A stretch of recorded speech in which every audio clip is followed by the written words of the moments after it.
আজকে রান্না করব আমাদের দেশীয় কচু। চিংড়ি মাছ দিয়ে রান্না করলে এই কচুটা বেশ মজা লাগে। কচুর সবুজ যে অংশটা সেটা কেটে ফেলে দিয়েছি, সাথে এর ছোরকাগুলাও কেটে নিয়েছি। সুন্দর মতন ধুয়ে তারপর কেটে রান্না করার জন্য একদম রেডি। কেউ চাইলে এটা সেদ্ধও করে নিতে পারেন অথবা আধা ঘন্টা পানিতে ভিজিয়ে রাখবেন। তেলে পেঁয়াজটা ভুনা করে ভুনার মধ্যে হলুদ, ধইনা, জিরা আর লাল গুঁড়ামরিচ দিয়ে কষিয়ে তারপরে কিছুটা পানি দিয়ে ফ্রাই প্যানে রাখা চিংড়ি ফ্রাইগুলা রেডি করে নিয়েছি। পেঁয়াজটা কষানো হয়ে গেলে এরপর কেটে রাখা কচুগুলা দিয়ে দিলাম। পরিমাণ মতো পানি দিয়ে একটু সেদ্ধ করে নেব।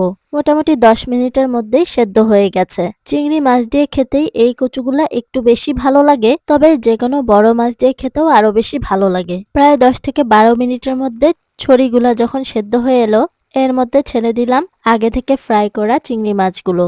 3 মিনিটের মতো রেখে তারপর উপরে ধইনা পাতা ছিটিয়ে দিলাম। আরো 2 মিনিট দমে রেখে দিলাম। বাস তৈরি হয়ে গেল মজাদার চিংড়ি দিয়ে কচুর একটা মজার তরকারি। গরম ভাতের সাথে 1 প্লেট পুরো ভাতই খেয়ে ফেলা যায়। ভিডিওটা কেমন লাগলো অবশ্যই কমেন্টস করে জানাবেন। লাইক, ফলো, শেয়ার, সাবস্ক্রাইব করে আমার পাশে থাকবেন। সবাই ভালো থাকবেন। আল্লাহ হাফেজ। আসসালামু আলাইকুম। Thanks for watching.